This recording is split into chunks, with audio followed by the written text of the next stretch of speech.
everything kind of started right at the very beginning of the pandemic for me. I started working on the album the weeks of, the first weeks of the pandemic when it just, we still thought it was going to be a few days or a few months at the worst. And then, 2 years later, we're still in it. So it's been interesting. How do you tend to fill the time in those days when you're not touring? Let's see. Let's think back to that time 3 months ago. It's not too hard for me. I remember I was reading a lot. That was nice. Practicing, which, those are two things that are really, really hard to do in the usual time of touring. That's pretty much it. I was, staying a little busy playing towards the end when I moved to Texas, but for the most part, I was just able to spend time working on music, which is great. Yeah, you actually relocated during the pandemic, is that right? Yeah, that's right. You came to this world-renowned live music town while everything was shut down. Yeah. What brought you out to Austin? It started out like I came down to Texas for an artist residency. It was in West Texas, and there was also the problem of not being able to make a living because at the time Milwaukee was shut down completely. Like you couldn't go anywhere. But Texas was not really concerned about anybody's safety, so I was like, let's. Which is nice in that you can play, but also is that really something that you want to do? Like, do you really want to sit in a room and sing your heart out in front of a bunch of unvaccinated people without masks on? Yeah, it was definitely tough. At first, I was only really doing outdoor stuff, so I felt a little bit better about that. And then stuff was like limited capacity inside, and I started doing that, and I was like, well, that doesn't make any difference because everybody's still not wearing a mask, getting in your face and all this stuff. So I didn't feel good about that at all. But, by then I don't know what it was. Something about, maybe it's peer pressure or something. But by the time I was in Texas, I was like, well, I guess this is normal now. Austin's a great place to be as a musician in a normal year. I'm in New York, and I assume even like versus New York, you've got probably more places to play on any given night. Yeah, definitely. Have there been any sort of marked advantages to your relocation so far, in spite of everything? I don't know. I hesitate to be too critical of Austin just because, I've been here only in the pandemic. But my sort of impression right now is that there's always a place to play a guitar, but it's not necessarily of any use to anyone. What does that mean? It means like compared to other cities that I've been in that have different scenes and different communities, I think the real thing that makes Austin a music city is that there's a guy playing guitar at the airport, and there's a guy playing piano at the restaurant, and there's a guy playing guitar on the corner. But as far as like really interesting music community, that's a lot. I'm not saying it doesn't exist, but it's been hard to find, I say. In the same way that your primary experience there is during a pandemic, my primary experience there has been during South by Southwest, which I also realize is not like a very good way to gauge Austin. But the thing that really struck me the first time I visited the city and was walking down that main drag was just you would look into these open air multi-level bars, and there would be like 4 or 5 different bands or 4 or 5 different musicians playing at the same time. And it's almost an embarrassment of riches. And it's probably like you said, I mean, somebody busking on a street corner or somebody playing on the airport, music maybe it's not a novelty, and maybe it's not something special, and maybe it's really hard to distinguish yourself when everybody is playing it. Yeah, that's definitely an aspect of it. And, South by Southwest has its own reputation. And it's not even nothing against the artists who are here, because there's definitely a lot of talented and creative people, but Austin is just moving in a certain direction. It's so expensive. It's so like homogenous that, they'll just stick you in a room full of people who are just happen to be there. And then you're there and you could be farting into the microphone and no one would know the difference, Yeah, well, in certain scenes, it's probably welcome. Yeah. An avant-garde approach of sorts. But obviously, Milwaukee better than anywhere. I mean, you came up in that scene. How was that making the kind of music that you make? It was good. I think the kind of music that I make, I didn't really start making till, the tail end of my time in Milwaukee. At least I guess professionally or whatever. So we're talking like 2019, that recently? More like 2016, 2015 was when I started doing like acoustic folk kind of stuff, like in earnest. And before that, there was a small, well, maybe it wasn't even that small, but there was a folk music scene that I was aware of, but wasn't a part of. But yeah, it was truly a community. There was a lot of great music that came out of it, but there wasn't really a whole lot of, nobody had really big intentions beyond the scene. Not that nobody was ambitious. Everybody was, really working hard and doing the best they could, but it was just to be able to be a part of that community and to get 100 people out, on a Friday night was like a huge accomplishment. And that was really all anybody wanted. And, sometimes things grew out of that. The scene itself was more the means.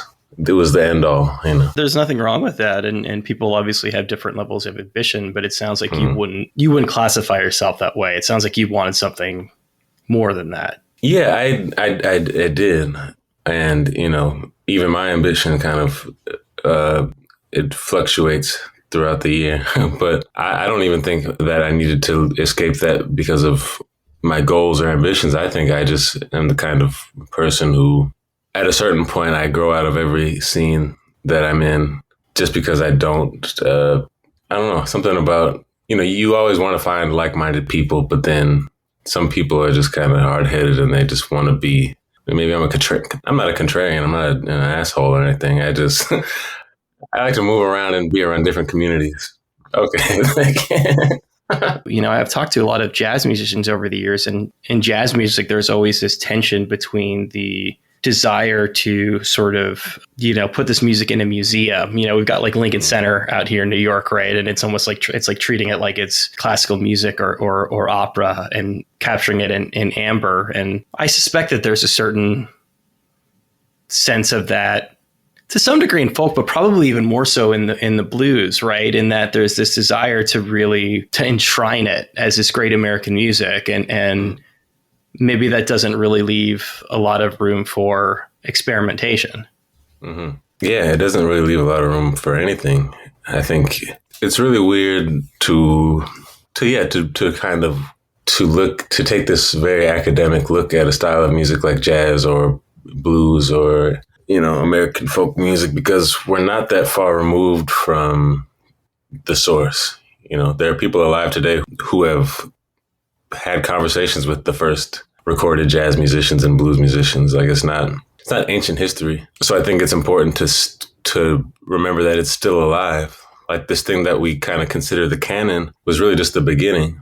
So there's no reason to like try to seal this one era in amber and say this is the standard. I think what's happening today, it's hard to see what today's folk music is because it's not a style or a genre.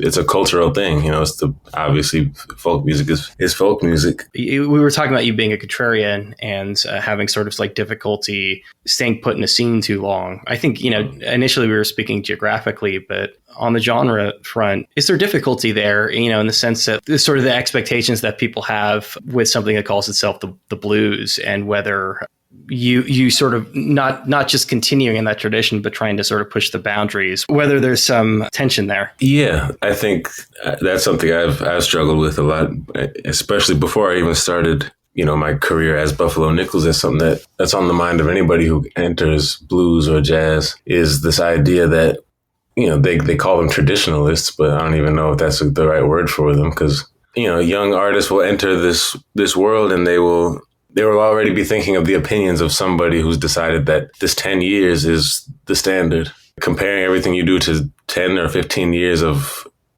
this one particular piece of the history, it's very, very limiting. And in fact, I think that's kind of why blues and jazz, for example, are where they are today, which is music that a lot of people aren't interested in, is because it just got stuck and it gets started reverting because people keep regurgitating the same ideas over and over again until it's condensed down to this weird like stereotype or just like uninteresting version of what it was. Meanwhile, the actual culture has grown and moved on and taken on different names and is still alive, and it's just totally ignored by the people who claim to want to preserve it.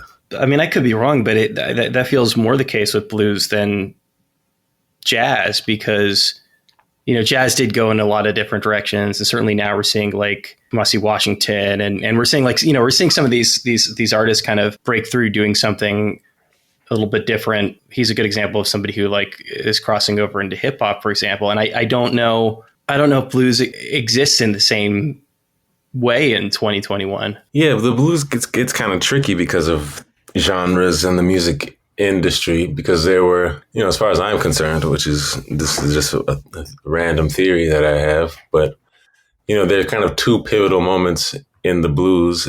One is, the sort of Great Depression, I guess, which, displaced a lot of the early blues artists and kind of shut down the music industry. The Dust Bowl. Yeah, basically during that entire era. This is, the beginning of the careers of Skip James and Robert Johnson coincided with the collapse of the American economy. So, and then there's also a lot of these artists ended up not playing music for a living, doing other things. And then you have the Great Migration that coincides with that. And then around that same time, you have these musicians who that music has grown with them and traveled with them. And then it ends up in the Midwest, and it ends up becoming all these different things: rock and roll, the city blues, Chicago blues, all these things. And then when that happens, I guess this is happening at the same time as the folk music revival, I guess the end of that is the beginning of the folk music revival in the 50s and 60s. You've got sort of Woody Guthrie, and I was sort of coming up around, I think he probably befriended Leadbelly kind of toward the end of his time. There's definitely overlap there. Yeah. So to me, it's just interesting that you have an artist like, Muddy Waters, for example, who was playing. Essentially, when he started his career, he was contemporary as a lot of these revival, rediscovered folk blues artists, but he was still around, and he was known as a modern electric blues artist. And then he was also around when rock and roll happened and when Elvis happened. So within the lifespan of one artist, you have, the Delta folk blues, and you have rock and roll. And within the career of one artist, you have all these things. Yeah, not even just around. And not even just Elvis, but Muddy Waters is probably the best example of this, and Howlin' Wolf too, where they went to Europe and they were revered. All of those British invasion groups, the Stones and everyone, all the Yardbirds. They were treated like heroes. They even went beyond Elvis. Yeah, and in some ways they did, but I just bring them up and as rambling a bit, but.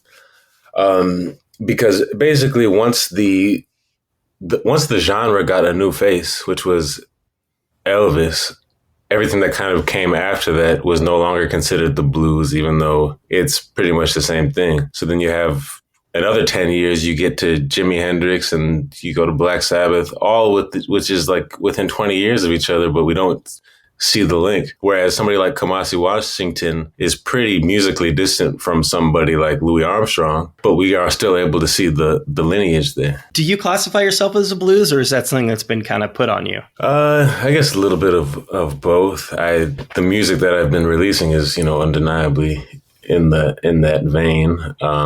But I don't think, to me, it's just an extension of what I do. Is I consider it to be folk music, but there's a lot of blues, enough that I don't get bothered anymore when people call me a blues artist or blues guitarist, whatever they say. What is the distinction there? I know we're getting kind of abstract here. I guess it's probably the playing style, right? I don't know. Maybe it's the playing style. Maybe it's the lyrical content. I've just never really been comfortable with any kind of labels, just because I've not. This has been 2 or 3 years of my life. I've been making music for a long time, doing a lot of different things. So people know me as this one thing, but I think it might be that sort of that contrarian in you that we were talking about before, that at a certain point you get uncomfortable when the label is applied to you too many times, because you start to feel fenced in. Yeah, I think that's especially with something like the blues. I think it's one of those genres that people, without even taking the time to discover it, are automatically just against. They don't want to be bothered listening to blues or jazz or, country, whatever they have deemed to be not worth their time. And it's also, I personally am I'm not a fan of blues music per se. You know, like I would never be caught. Well, let me tone it down a little bit. No, I like where this is going. I want to hear where you're headed with this. You've obviously listened to it, and you've obviously immersed yourself in it to some degree, and it has been important for you at various points in your life.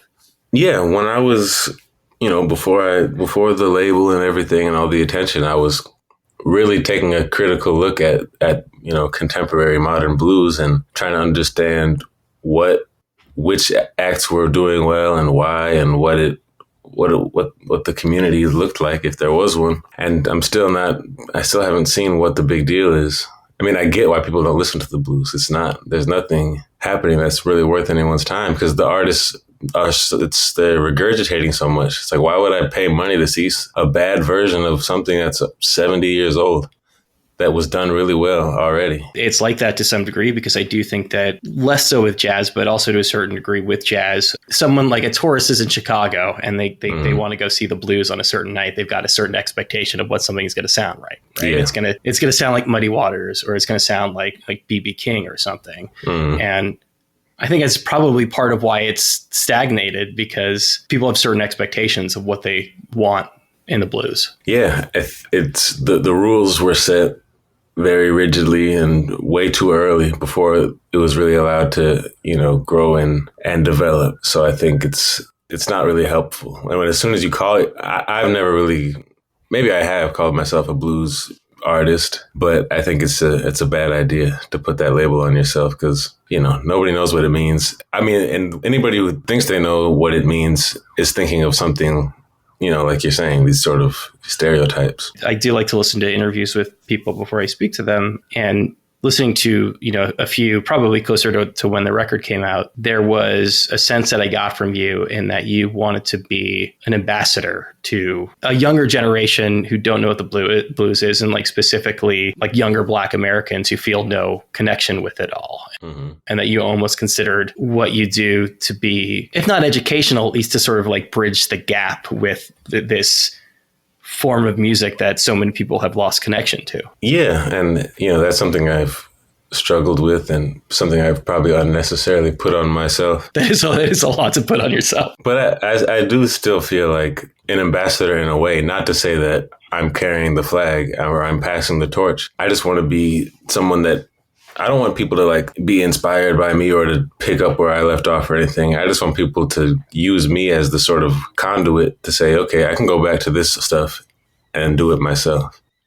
You know what I mean? I don't want anyone to get the idea that I figured it out and I've revitalized the blues. I just want people to go back to the source and make it work for themselves. Because if you try to go, if your introduction to the blues is whatever is marketable in the blues world right now, I think it's going to lead you very far astray. So I'm here to just tell you, go back and then come back and skip all that other stuff that's happening right now. Does this mean that we're going to expect something sort of radically different, that you're going to push back on that label, not just in concept, but musically on record going forward? Yes, I think so.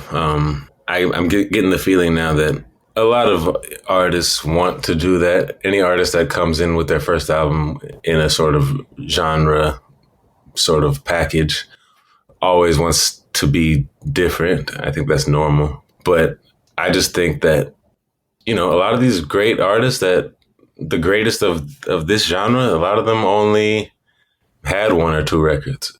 And I think there really is a sort of expiration date on some of this stuff. And at the same time, there are artists who put out 10 albums and they're all great, but they all sound the same. You know what I mean? If we're being completely honest, and I might regret saying this soon, but I feel like when you're working within these genres, it gets old really fast. You can only do one or two before you've explored all the ideas, and you just have no choice but to do something radically different. One, and you alluded to this earlier, but one, it's a much broader spectrum than people tend to think about. Again, we're really basing our conversation specifically around electric blues, but you talked about the Delta blues before, and I remember the first time I heard really just a lot of that early stuff. There was a quality to it that I think is, and I do like the electric blues, but like Skip James, for example, I remember the first time I heard, was it Devil Got My Woman? Is that the name of the song? And it was just this like haunting, otherworldly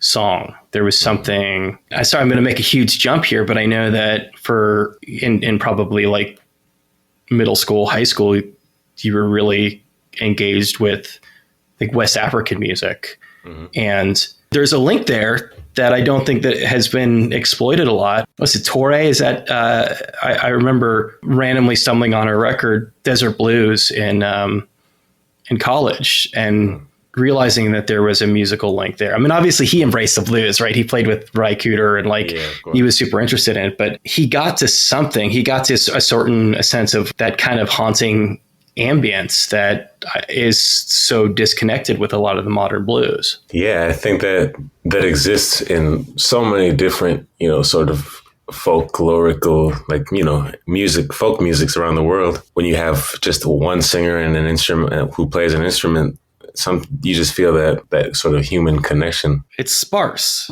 Yeah, it's sparse, but dense with emotion. And that is, I think, humans spent probably hundreds of thousands of years figuring out how to express their feelings with their voice. And I think we sort of forget how much is possible, because we've kind of replaced a lot of that with textures and different sounds that are synthesized or created, but the human voice is capable of so much. And also space does a lot for, to create an ambience and to create an emotion. And Skip James and Ali Farka Touré are just, examples of really what is possible with that. I mean, there is limitless potential, potentially. Well, that's a good example, because to me, Skip James, I mean, I've never heard anybody say, oh, you have to listen to this Skip James album. Like, Skip James is Skip James. He could do the same. He could record the same songs a dozen times, and each time you would kind of get something different out of it. Like his early like recordings from the 30s compared to his stuff from the 50s or 60s it's so drastically different, but it's the same songs. Some people are capable of that. It's not. I don't think it's easy to do at all. And Ali Farka Touré as well is somebody who can just play a song 10 times and you get 10 different feelings out of it. Was there sort of a natural connection there between, I guess a lot of it's sort of music from Mali. Was there a natural connection there between that African music and the blues for you? Not really. To me, they were pretty separate for a while, because I know that there was like, sometimes they kind of embellished the bluesiness of Ali Farka Touré and some of that stuff. He definitely did. I was watching something actually like not too long ago, and he made a point to call his music the blues. I heard the link, but to me it was there were two different things. Really, for me, it wasn't until I heard Robert Belfour, who's like I guess like a hill country kind of artist. The way that he plays was so similar to this certain West African music that I was familiar with. And it wasn't in the Ali Farka Touré way where he was like reminding you, hey, this is where the blues comes from, and he's pretty much playing a blues song. It was like the way that he played just happened to be so similar to the way that you would hear somebody play the hunter's harp, the Kamal Ngoni in Mali. That was when I started to really explore the connection, which was, after I had delved into the West African music, for years, I kind of heard that and started making the connections. But yeah, it took me, I had to make my own sort of connection there, because there's all, like I said, there's the one that's been presented as a sort of marketing campaign. But then I think the real links between the blues and African music are a little more subtle. You ended up in Africa for a while there. It was music that brought you out there initially. I went there. I spent about 2 months there in Senegal.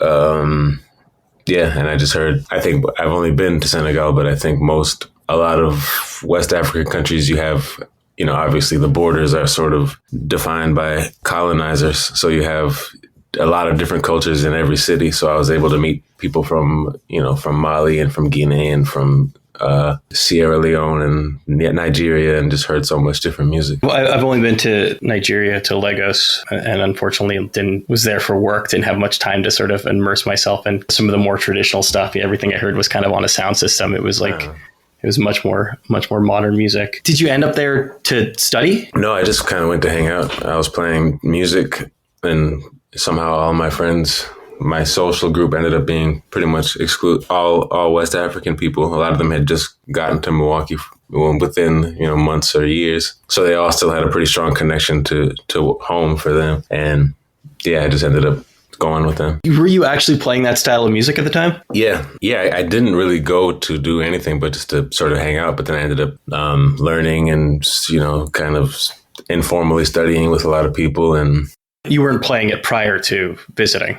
Oh, yeah, it was I think I was 19 or 20 when I went, and I had been doing it for only about like maybe a year or two at that point. Part of why I ask is because it's almost like a question of like authenticity, and that it must be sort of like difficult to feel like this outsider, coming from America and going and playing that kind of music. And in the same way that there's a lot of these kind of built up ideas of authenticity around the blues. Mm-hmm. Yeah, I didn't feel that at all, because to me, I didn't really go seeking out this kind of music.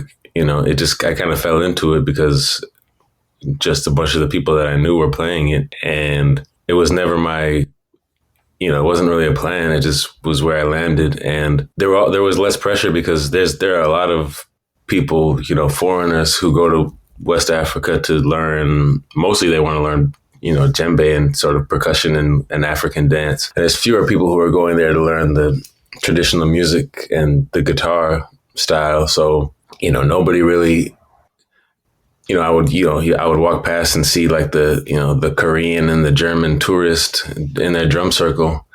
But I think the fact that I came already knowing so many people from the area and also was just genuinely interested in the music, I think I kind of got a pass. And, being black gave me a little bit of a sort of inside edge. Obviously, I still was American, and I don't want anybody to think that it's the same, because it's not. I was still regarded as a foreigner in a lot of ways, but there's different levels of foreigner. My first interest in African music was the Nigerian stuff. It was like high life music, which is kind of guitar. Yeah, that's kind of a completely different world than what you're talking about. Yeah, I think. There's also an element of that in Senegal, which is like, their sort of modern guitar music is mbalach, and it's not really something that you'll go to somebody's house and see people playing it. It's not really the folk music. It comes from a folk tradition, obviously, but it's more of a thing that you'll hear on the stereo or at a hotel or something. So I think that was another aspect of that. The fact that I was interested in the real like folk roots culture kind of made people think that maybe I seemed more harmless, which I was. I had heard you in an interview sort of describe that trip, and the thing that really struck me was this image of visiting a house where everybody in the house was a musician, and they were almost like taking shifts to play music 24 hours a day. Yeah, that was one of my good friends here. It was his brother-in-law's house, because he was sort of the head of the household, and he was the first. Everyone in the family was already musicians, but he was the first to make it, in the sense to be able to go to Europe. And he was like the one that everybody saw as the big success. And he played kora, the African harp, and he sang and played guitar and everything else. But he was known as a kora player and singer. So he came back and bought some land and built a compound. So pretty much everybody in the community and in that house and in the family really looked up to him. So they were like, and it's he came from an impoverished area, so everybody was like, all right, if we take this seriously, then we can be like him. So, and also again, it's not like anybody had to go to any great lengths. This was a culture that they already came from, but the fact that they saw how far it could take them, they just became so dedicated that it was a nonstop, people dancing, people playing music, people, just round the clock sort of trying to get get to that next level. That's what I was trying to wrap my brain around was the idea that people would like come in and visit and enjoy music at the house, or they were all just basically busting their asses all day to go out and play in the world. Yeah, it was definitely like a lot of that, because there were even some people in that house who had their own sort of, project starting. But there's also like, they have these neighborhood sort of dances where like everybody comes and just puts on a show. So there are people practicing for that. There was a big theater in Dakar that does like a showcase they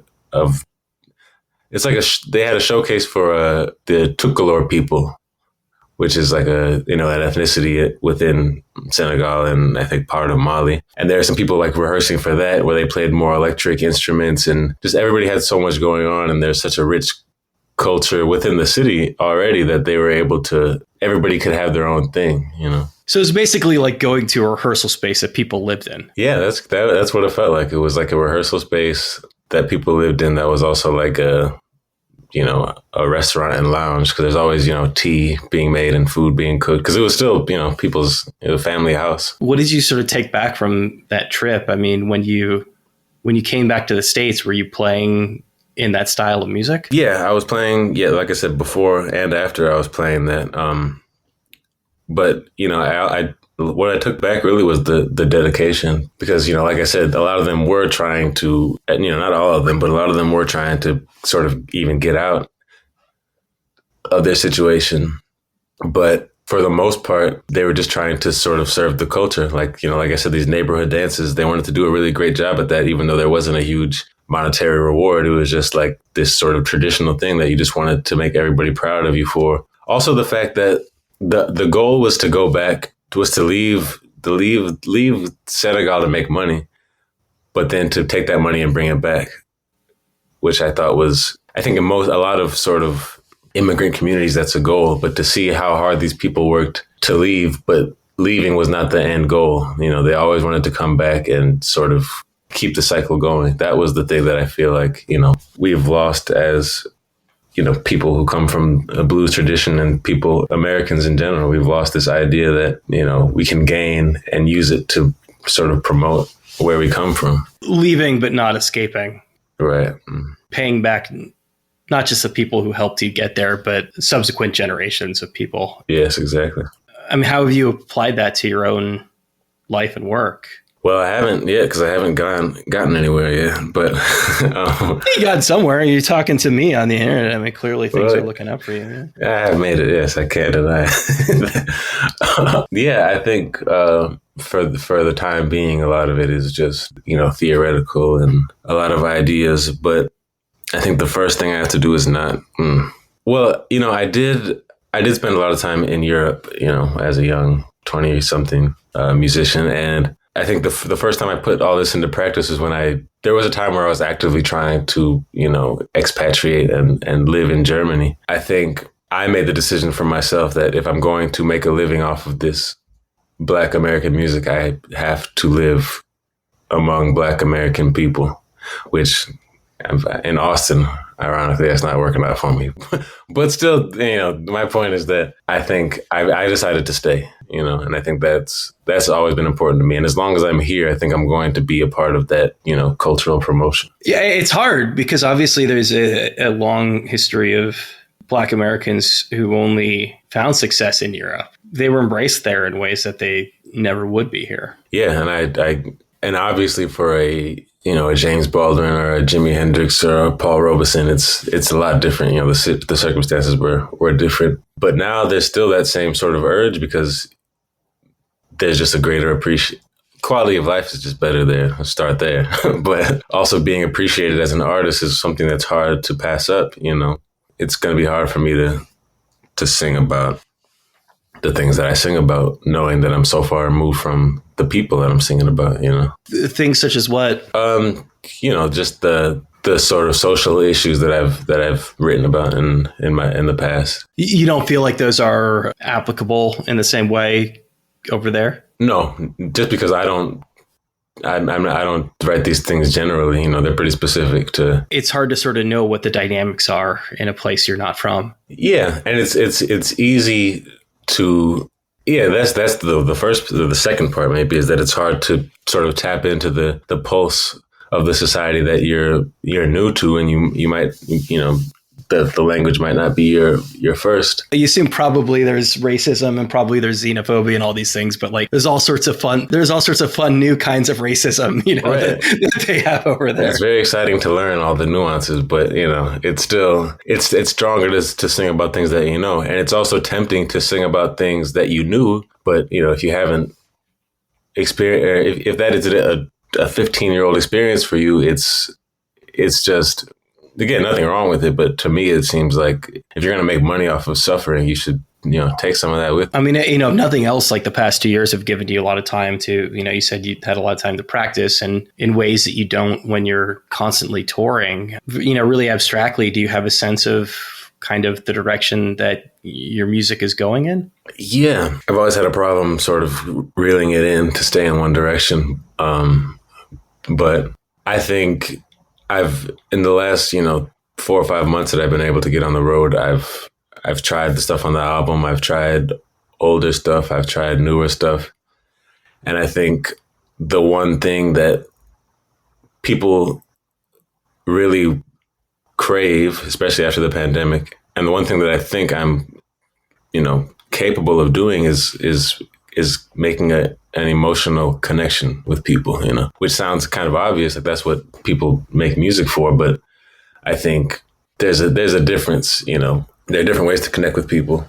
But anyway, I think the direction that I would like to go in, and that I'm trying to go in, is just sort of the forgetting about genres and forgetting about instruments and just writing songs that people feel connected to in a very specific way. You ever like hear a song where it's like, how did you know? You know what I mean? Forgetting about genres is one thing, though. Forgetting about instruments is another. I mean, you're a guitarist. Well, yeah, and that's another thing that is sort of a chip on my shoulder. I don't want. I mean, people can do whatever they want, but I was just gonna say I see at least two guitars hanging right behind you. Yeah, yeah. My introduction to music was through the guitar, and it was the way I learned to express myself, and it's really important to me. But I don't know if sometimes people come to my music expecting something guitar related. If that's what they get out of it, I got obviously no problem with that. But I don't want that to be a sort of a crutch or a distraction. You know what I mean? Like, is an instrument a crutch though? I think especially in things like the blues, for example, I think the guitar is supposed to serve the song. I'm one of those. There's a sort of school of thought that the blues is, it's a sort of lyrical vocal music. It's not a guitar music, and the guitar is just there for a supporting role. So that's the way I feel. Like if I feel like I want to be able to write songs that could be sung a cappella or played on a piano. I don't want the guitar to be the main event, If we talk about, blues losing its way over the course of the 20th century, maybe that's one of the major ways that happened. Is it really did become just about the guitar. It became about solos. Mm-hmm. It became about Eric Clapton or whoever, right? Of really, which I know it's another conversation, but you know what I mean? Like that was, yeah. Well, it makes a lot of sense though, because I mean, we don't have to get started on Eric Clapton, but it's exactly what we're talking about. It's a distraction because everybody forgot that Eric Clapton was a racist asshole because they liked the way he played guitar. In the broader sense, I mean, like specifically that. Yes, obviously agree that he's an anti-vaxxer, racist asshole. Yeah. We're on the same page about that. But like, that was kind of his takeaway, right? I mean, it was like, that's what he got from it, was like that it was just about, that it was about the instrument for him. Yeah, and I think I don't know who started it, but it started a really ugly trend. I think that we're still, I think we're still dealing with the repercussions of that. I mean, Jimi Hendrix is one of those people that obviously one of the greatest guitar players ever, but for some reason I consider him to be just as great of a songwriter as he was a guitar player, but a lot of people have sort of missed that part. I talked to Lester Chambers, and Lester Chambers had, which I didn't realize until recently, he played harmonica on a mid-70s Miles Davis record. And I think that like that era, Miles Davis, like that was his whole thing, was trying to transcend the trumpet, right? Of just trying to like distort it, to amplify it, to make it sound like the guitar, to make it sound like other things. Obviously, it would continue to be his primary tool because it was this thing that he was proficient at. But how can I build on that, and how can I move out of it? Because you're not going to like, you're good at playing guitar. You've been playing guitar for a long time. You're probably not going to just stop playing the guitar and pick up a different instrument. Oh, on the contrary. Well, I've done that several times in my life where I've completely just left the guitar alone and picked up other things. I don't think at this point in my career anybody has much of an appetite for my, solo mandolin album. But hard to say. It is hard to say. I mean, I have absolutely no problem just leaving the guitar and doing something else. Are these actual limitations with the instrument? Are these actual limitations with the genre? Or are these limitations that we're putting on it? Because obviously you can still, there's a lot of room to move around in the guitar. Yeah. I think that's exactly it. The limitations are sort of abstract and they're fluid. But for me, at the end of the day, we're talking about commercial music to a certain extent, and if you want your albums to be in the blues section or you want to be at the blues festival, that's where those limitations come in. And, it's really up to the artist. I've decided at this point, after the album, since the album, I've decided I'm not going to put those limitations on myself, but they were around me. They're present in my head, whether I acknowledge it or not. I've seen you describe your songwriting as sad songs. That like one of the through lines with a lot of them are that you're effectively writing sad songs. And there is, at very least for very obvious reasons, there's home for that in the blues.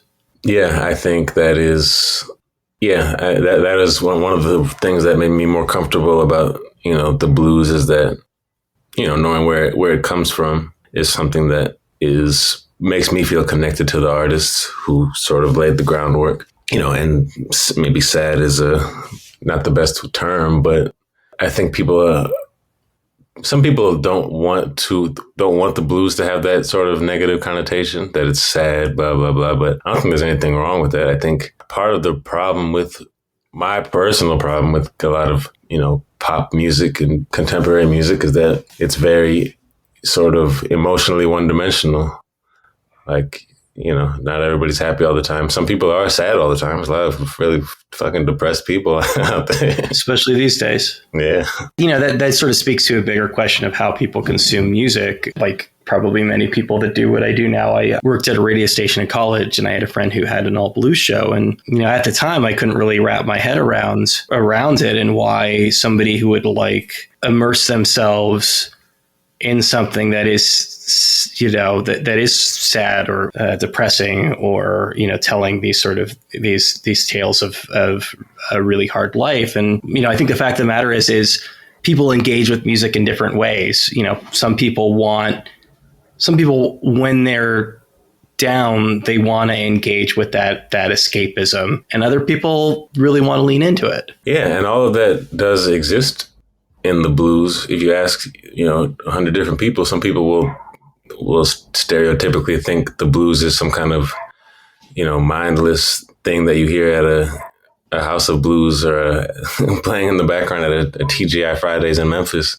And some people think it's this like dark, down, sort of dreary, depressed thing. And it is all of those things, but it's just what you look for and what you take out of it. Have you been listening to music a lot over the past couple of years during the pandemic? Yeah, I would say so. At first, not at all. When I was working on the album, for a lot of different reasons, I just didn't want to hear any new music. There were a couple of albums that I would, kind of go back to, but you maybe didn't want to be too influenced by it. Yeah, that's something I'm always very worried about, is, accidentally lifting an idea from someone. But since the album's been done and out, I've been making a more conscious effort, and I've been listening to a lot of music in the last maybe 6 months or so. Part of why I ask is because, again, getting back to an interview that you did, you basically said there was like a period of your life of maybe a couple of years when you just weren't listening to music at all. And it jumped out at me because, I was going through some health issues during the pandemic, and I was like, went through a pretty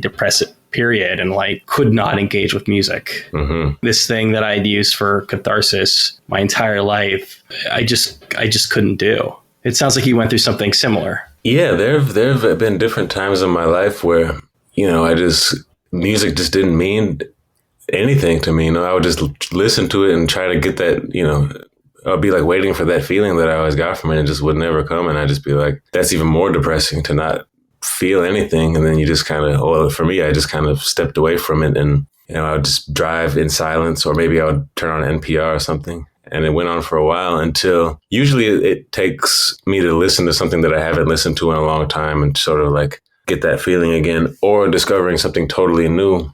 Like I remember one of the first times I remember being on stage and just really hearing noise. It was really, really bizarre. Like I almost felt like I was on LSD or something. Like I was playing in a band and like it didn't even sound like music to me. And I stopped playing music for a long time. And then I discovered Turkish music, like traditional Turkish and Arabic music.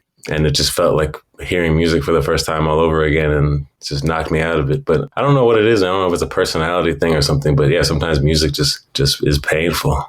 Do you feel like that's just like, that's cyclical, that's something that's probably kind of inevitable, that you're going to have to get knocked on your ass again to re-engage? I think in some ways, like that time that I'm talking about, that was kind of rare and weird.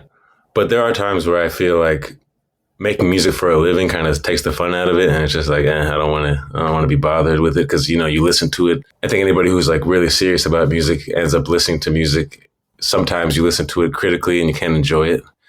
And like, oh, okay, here comes the keyboard player, minor third. Of course, saw that coming. All right. You know how the sausage is made, as they say. Yeah. Yeah, exactly. Yes. So that kind of comes and goes. But as far as really not wanting to hear music at all, that happened a couple times. And I think that's more of a, side effect of severe depression. And I hope that doesn't happen again. That's fair. It sounds like, given the way the last, years played out and the reception to the record, which has been pretty universally positive from what I've seen, you still are looking for a new way to engage. Yeah, I've been, pleased with the response. Like not many people have gone out of their way to trash the album, which is nice.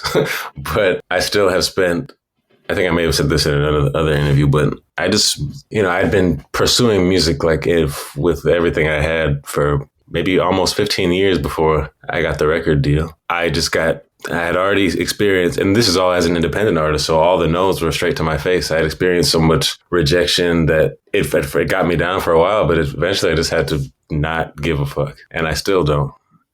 And, people kind of might look at me as if I'm, something's wrong with me, or like I'm a jerk or ungrateful or whatever. But I think you can't choose. You either have to reject all of the praise and the trashing, or you have to let it all affect you. And I've decided to just ignore all of it. You finally got everything you want, and now you're like, what's my next thing? Yeah. So I don't know if people are expecting anything from me, but I'm not taking the acclaim or the response period as a sign that I'm doing the right thing.